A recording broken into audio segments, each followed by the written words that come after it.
Salutare dragilor și bine v-am regăsit la o nouă povestioară. Vă urez audiție plăcută. Margareta Stepanovna se uita în jur cu grijă, asemenea unui cercetaș experimentat aflat pe teritoriul inamicului. Pe casa scării obișnuite era complet pustiu și liniște. Vecinii de sus, un cuplu tânăr și gălăgios, rămâneau mereu la serviciu până târziu. Iar jos locuia surda babă Sonia, al cărei televizor se auzea de obicei în tot blocul, dar acum era oprit. Era perfect. Mai bine nici că se putea. Scoase din geanta ei mare de pele un mănunchi de chei. O alese pe cea potrivită, nouă și strălucitoare. Apoi o introduse în broască. O răsuci de 2 ori, iar clicul moale și abia auzit al ialei scumpe îi trezi în piept o senzație plăcută și caldă, ca și cum își îndeplinea datoria de mamă. Margareta Stepanovna împinse fără zgomot ușa grea și se strecură în holul spațios al apartamentului singurului ei fiu. În aer plutea un miros dulceac și puternic de ceva vanilat și condimentat. După părerea strictă a Margaretei Stepanovna, era un miros care trăda lipsa de seriozitate. Iar odată, Lenocica își ardea din nou bețișoarele aromatice venite de peste hotare. Femeia își strânse nemulțumită buzele, în timp ce își dădea jos cu grijă pardesiul. Mai bine i-ar fi gătit soțului ei o oală de mâncare sau i-ar fi făcut niște chiftele, nu să împrăștie prin toate colțurile casei mirosul ăsta de sectă.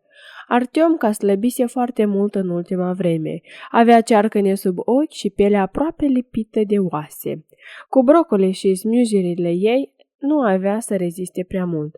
Ca să fim corecți, Margareta Stepanovna nu s-a considerat niciodată spioană sau ferească Dumnezeu o soacră monstru din glumele proaste. Nici vorbă. Ea se considera sincer un înger păzitor, invizibil al tinerii lor familii. Și ce dacă fiul ei adult habar nu avea că în geanta ei exista o cheie dublicat? Și ce dacă Nora Elena credea cu sfințenie și naivitate că singura cheie pentru orice eventualitate era ascunsă în siguranță la vecina ei, tanti Nina? Margareta Stepanovna, care trăiesc o viață lungă și complicată, știa mai bine. Tinerii în ziua de azi aveau pur și simplu nevoie de o mână fermă ca să-i îndrume și de un ochi invizibil, dar atent, doar care să-i supravegheze. O verificare nu strică niciodată. Ai încredere, dar verifică. Mai ales că chiar în ziua precedentă o văzuse pe Elena cu ochii ei lângă un mare centru comercial. Aceasta râdea zgomotos, cu capul dat pe spate, în timp ce se așeza pe scaunelul pasagerului unei mașini străine argintii, necunoscute, din clasa business. Ei bine, am încurcat-o, își spusese atunci cu amărăciune, privind farfuriile care străluceau în depărtare. Nu numai că nu știa să gătească, dar îl mai și înșela pe naivul meu Artiomca. În timp ce el muncește zi și noapte pe șantierile lui ca să-i plătească toate mofturile, ea intră cu aerul unei stăpâne în bucătărie, cu un gest devenit deja automat, îndreptă magneții suveniri strâmbi de pe ușa frigiderului imens și aruncă o privire critică în chiuveta cromată. Era goală, nici măcar o firimitură. Asta era 2 ori mai suspect. De obicei, până joi seara, acolo se aduna o grămadă serioasă de cești de cafea și farfurii nespălate. Probabil că prințesei noastre i s-a trezit brusc conștiința, mormăi Margareta, trecându-și degetul peste blatul perfect curat. Își șterse urmele înainte de întâlnire. Sau poate gândul la amantul bogat și obraznic al Elenei prinsese rădăcini în mintea Margaretei Stepanovna încă de ieri. Îl hrănise cu suspiciuni și îl protejase ca pe un cactus rar și țepos. Elena îi se păru întotdeauna prea îngrijită și prea frumoasă pentru soția unui simplu inginer, chiar dacă acesta era promițător. Prea des întârzia seara la yoga și zâmbea prea misterios, cu privirea pierdută, atunci când se uita la ecranul luminat al telefonului în timpul cinei de familie. Margareta Stepanovna își derula în minte scenariul demascării în cele mai mici detalii, ca într-un film. Ea intra brusc și îi prindea asupra faptului. Elena, fără rușine, cădea în lacrimi la picioarele ei și o implora să o ierte. Iar ea, Margareta îi arăta măreț și fără drept de apel ușa, salvându-și pentru totdeauna fiul iubit de rușine și trădare. Deodată, din spatele ușii, bine închise a dormitorului, se auzi un sunet. Margareta Stepanovna încremeni, nevenindu-i să creadă ce auzea. Era un râs înăbușit și intim, un râs de femeie, cristalin și melodios, ca un clopoțel de argint, și un râs bărbătesc, grav, catifelat și sigur pe el. Inima femeii începu să bată nebunește, iar pulsațiile îi răsunau în tâmple. A prins-o. Ce femeie obraznică, chiar aici, în propria casă. Acum vă arăt eu vouă ce înseamnă ziua judecății, strigă triumfător prădătorul din mintea ei. Era chiar acolo, în așternuturi, în patul conjugat al fiului ei. Ei bine, acum vă aranjez eu o zi de judecată. Își lipi urechea de suprafața rece a ușii și își ținu respirația. Râsul se auzi din nou. Apoi se auzi sunetul inconfundabil al deschiderii unei sticle scumpe de șampanie. Urmă un pocnet discret și elegant, apoi șuieratul vesel al băuturii care se revărsa peste margine, plină de spumă. Ei, Genocica, ești un adevărat magician, cântă o voce de fată răsfățată și foarte tânără. De unde atâta generozitate într-o zi de joi? Margareta Stepanovna simți cum îi îngheță tot corpul. Un fior rece îi coborâ pe șira spinării, de la gât până la călcâie. Genocica, al mantul Elenei, avea numele soțului ei. Ce coincidență rară și batjocoritoare! Nu mai mergea pe coridor, ci parcă plutea, fără să atingă podeaua luminată, împinsă de furie și de anticiparea triumfului ei absolut. Degetele îi se strânseră în pumni atât de tare, încât unghiile îi intrară în palme. Deja își imagina cum intră în cameră, o apucă pe obraznica ei noră de părul blond vopsit și o aruncă rușinată pe casa scării. Chiar așa cum o făcuse Dumnezeu. Margareta Stepanovna apăsă încet pe clanță, având grijă să nu scârție mecanismul. Deschise brusc ușa, cu o replică nimicitoare pregătită pe buze, făcu un pas înainte și încremeni, ca și cum s-ar fi izbit de un zid invizibil de beton. În razele puternice ale soarelui de zi, care pătrundeau printre jaluzelele întredeschise, pe patul matrimonial larg al fiului ei stătea, ca un adevărat stăpân, chiar propriul ei soț, Gennadi Petrovici, Gena ei, omul cu care își trăise viața umăr lângă umăr timp de 32 de ani, omul alături de care își crescuse fiul Artyom, trecuse prin anii 90, se mutase dintr-o chirie în alta și plătise 3 credite grele. Pe umerii lui era aruncat neglijent halatul lui preferat de mătase, maro închis, cel pe care pretinsese că îl pierduse definitiv vara trecută, la sanatoriu. În mâinile îngrijite, Gennadi Petrovici ținea un pahar elegant, aburit, cu vin spumant care sclipea în lumină. Lângă el, așezată comod și relaxată pe pernele pufoase, stătea o fată foarte tânără, care părea să nu aibă mai mult de 25 de ani. Purta un neglijeu scurt și aproape transparent, împodobit cu dantelă neagră. Era genul de piesă pe care modesta Elena nu ar fi îmbrăcat-o niciodată în viața ei, considerând-o prea lungă. Genocica, torcea fata, mângâiându-l ca o pisică pe umărul păros cu unghiile dulci. Dar dacă fiul tău se hotărăște să se întoarcă mai devreme, tu ai spus sigur că este riscant. Gennadi Petrovici se lăsă leneș pe spătarul patului cu aerul unui om care se crede stăpânul lumii. La încheietura mâinii îi străluceau ceasurile grele de aur, chiar acelea pentru care Margareta Stepanovna strânsese bani timp de 6 luni ca să îi se ofere la aniversarea lui de 50 de ani. Nu te teme, Anicica, relaxează-te. El zâmbi superior și luă o înghițitură de șampanie. Artyomca este sub papucul meu. Pentru el sunt o autoritate absolută. I-am spus că am nevoie de un loc liniștit unde să lucrez la un proiect complicat cât timp ei nu sunt acasă. El mi-a adus singur cheia de la magazie. Ce naiv și credul! Nora mea oricum dispare mereu la nenorocita ei de yoga. Nu o aștepta înainte de ora 9. Dar soția? El strâmbă disprețuitor din nas, de parcă îl lovise brusc o durere de măsea. Rita credea cu sfințenie că sunt la o ședință. Probabil acum stă la policlinica din cartier, la coadă pentru pastile de tensiune sau bărfește în bucătărie cu vecina. Devenise plictisitoare, ștearsă și lipsită de interes ca terciul de ovăz făcut cu apă, fără sare și fără unt. O tristețe totală, iar tu ești desertul meu dulce, sărbătoarea mea. Margareta Stepanovna stătea în prag și simțea fizic cum podeaua de parchet îi fugea de sub picioare cu o viteză amețitoare. Plictisitoare? Ștearsă? Terci de ovăz? Ea era femeia care îi călcase cămășile timp de 30 de ani, îi tratase problemele de stomac și făcuse economii de la ea pentru ca el să arate respectabil în fața partenerilor. Ea era terciul de ovăz fără gust. Liniștea din hol devenise atât de apăsătoare, încât părea aproape palpabilă. Margareta Stepanovna înțelese un lucru simplu, dar extrem de important.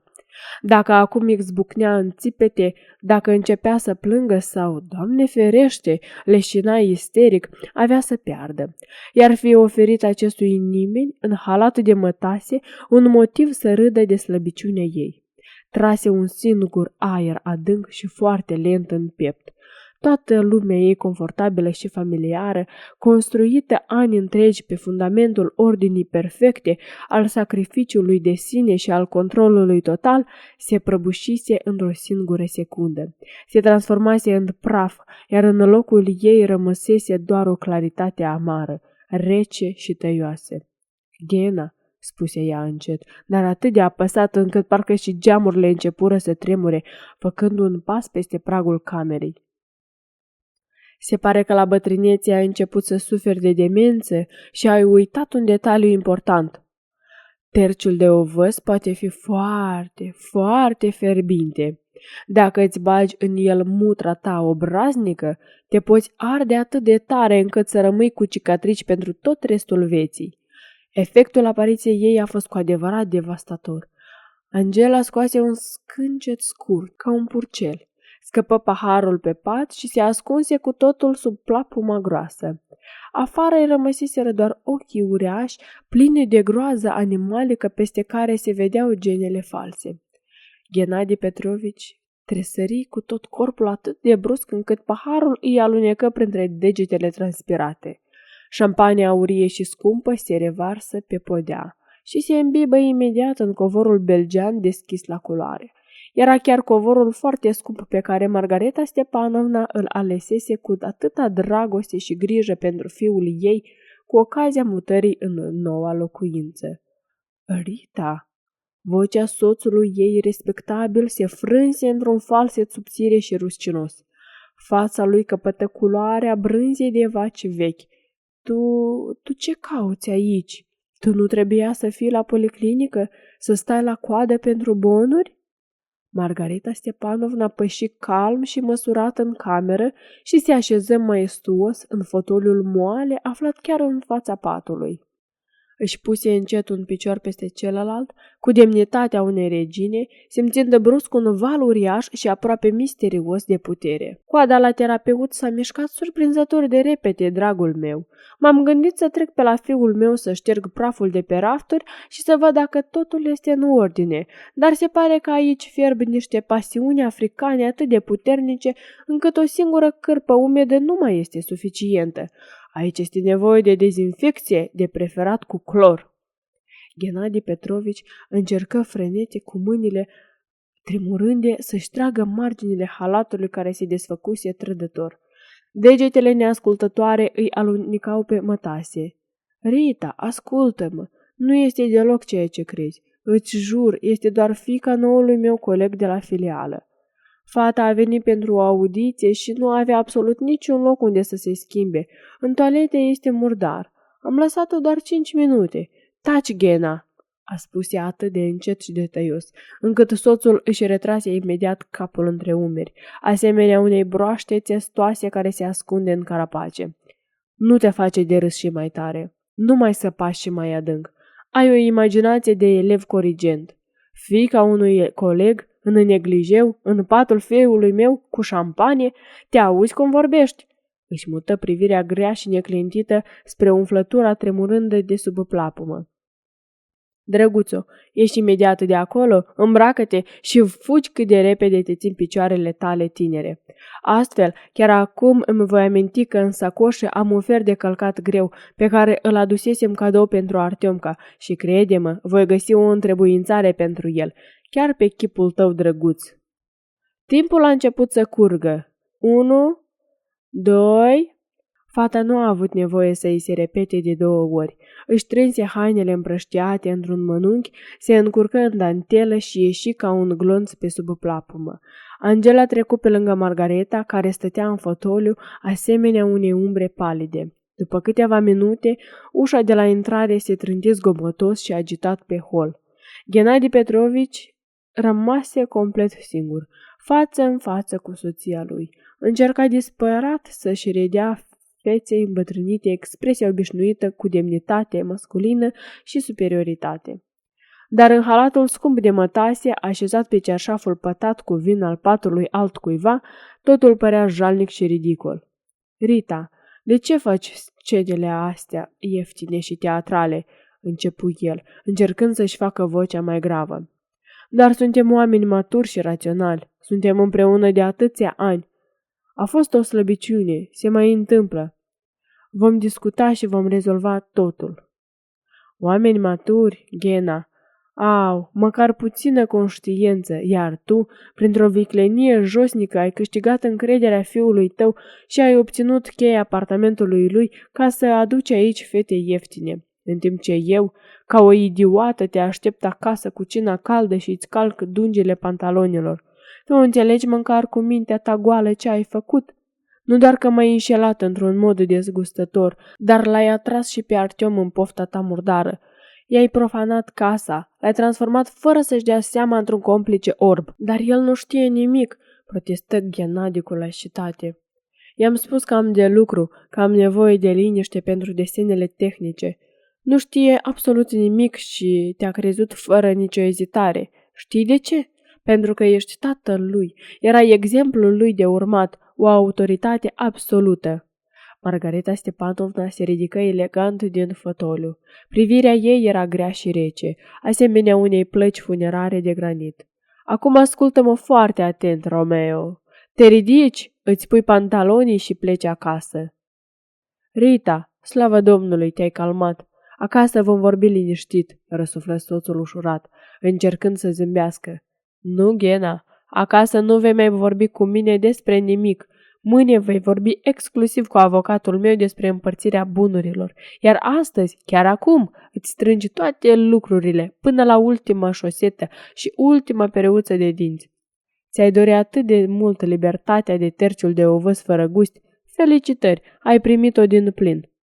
Rita, ce faci? Îi vei spune totul lui Artiom?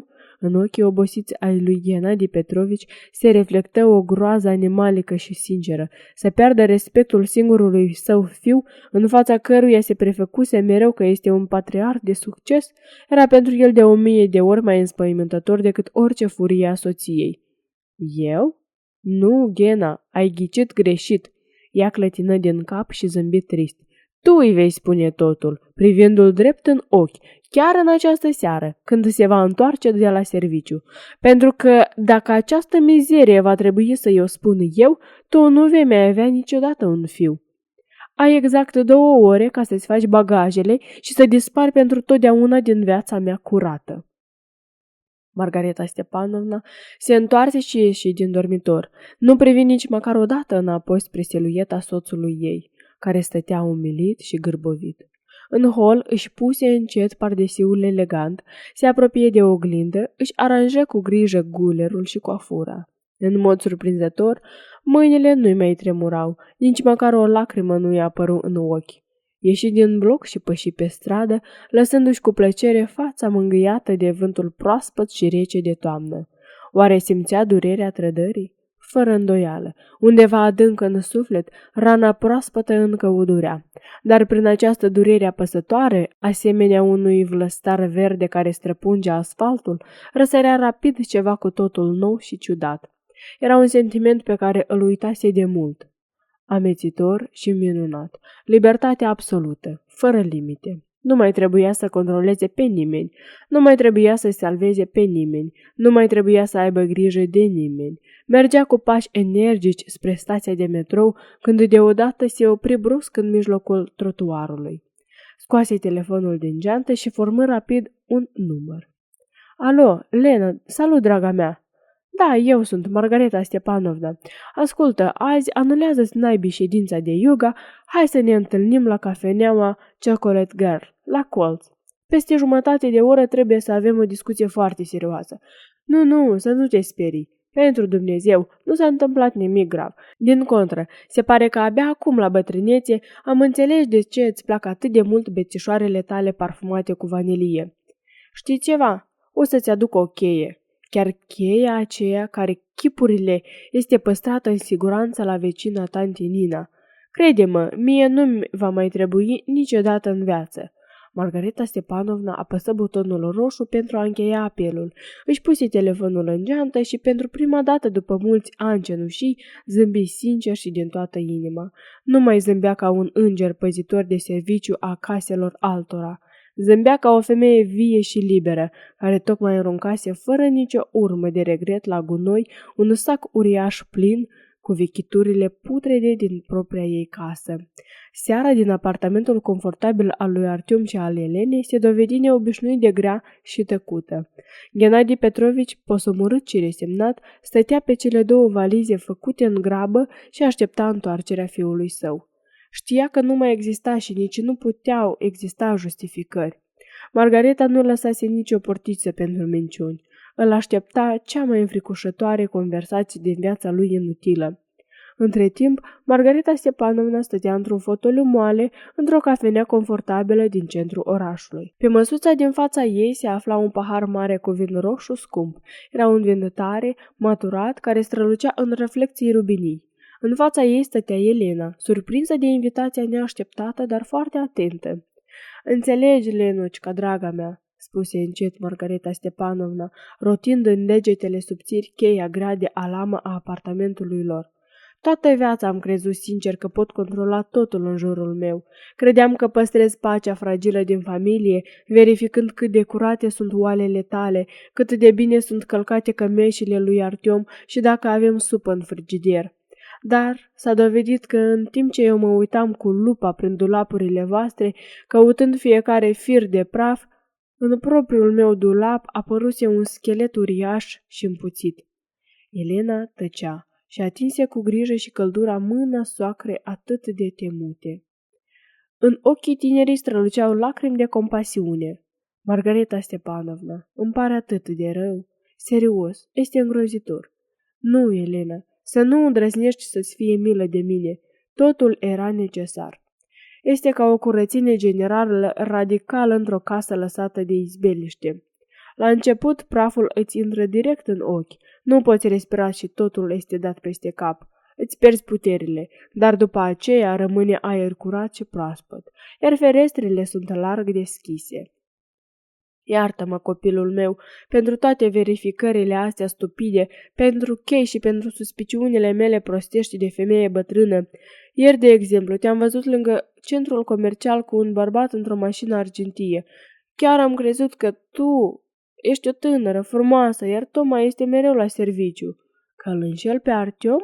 Elena zâmbi trist, dar deschis. Margareta Stepanovna, acela era șoferul de taxi. Am comandat o mașină din clasa business ca să-i duc șefului niște machete. Sunt grele. Eu îl iubesc pe fiul dumneavoastră. Îl iubesc nebunește. Chiar și atunci când își aruncă șosetele prin tot dormitorul și uită datele aniversărilor noastre, el este cel mai bun.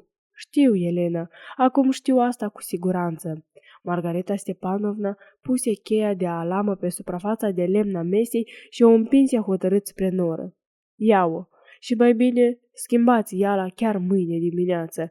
Așa nicio mamă grijulie și obsedată de control sau niciun tată sătul de căsnicie nu va mai putea intra niciodată în spațiul vostru personal fără să fie invitat. Ține minte, casa voastră este fortăreața voastră. Este locul în care nimeni nu ar trebui să te controleze sau să te judece. Se ridică elegant de la masă, plăti nota și își aranjă geanta pe umăr. Eu plec, draga mea, pentru că mai am o mulțime de lucruri de făcut. Trebuie să mă uit atent pe internet și să decid unde voi merge în prima mea vacanță adevărată. Cu partea mea legală din averea pe care am strâns-o împreună, cred că îmi pot permite ceva mult mai bun și mai interesant decât un sanatoriu trist pe lângă Moscova. Am auzit că în Bali vremea este minunată acum. Exact peste o săptămână, Artyom, care părea să fie îmbătrânit cu câțiva ani, veni în vizită la mama lui. Mamă, cum ești? Te descurci?" întrebă el îngrijorat, privind în jurul apartamentului ei perfect curat, dar acum parcă mult mai luminos, viu și plin de aer. Se aștepta să vadă o femeie distrusă de durere și cu ochii în lacrimi, dar pe masa din sufragerie nu mai erau șervețelele de dantel așezate într-un aranjament geometric perfect. În locul lor se aflau într-un haos creativ cataloage colorate și lucioase cu excursii exotice, broșuri turistice și o cutie mare, deschisă, cu bomboane de ciocolate scumpe. Eu sunt minunat de bine, Artyom. Margareta Stepanovna, îmbrăcată într-un nou costum cu pantaloni care îi venea incredibil de bine, râse fericită în timp ce primea florile. Ochii îi străluceau. Mâine seară, îți imaginezi, merg să mă înscriu la tango argentinian pentru cei trecuți de 50 de ani. Și încă ceva, băiete, ține minte un secret culinar pentru viitor. Se pare că dacă adaugi într-un terci simplu de ovăz fără gust, o picătură de coniac bun, maturat și un praf de scurțișoară, obții un preparat pur și simplu extraordinar și de neuitat. Margareta Stepanovna își îmbrăcișă strâns fiul înalt. Nu-i mai mirosea hainele și nu mai verifica pe ascuns buzunarele. Pur și simplu trăia, respira din plin și se bucura de fiecare moment. Iar aceasta era cea mai bună și cea mai corectă ordine dintre toate cele posibile. Ei bine, dragilor, vă mulțumesc tare mult că ați rămas cu mine până la final. De aceea vă rog, dacă v-a plăcut, să-mi scrieți în comentarii și să mă susțineți cu un like. Pe curând!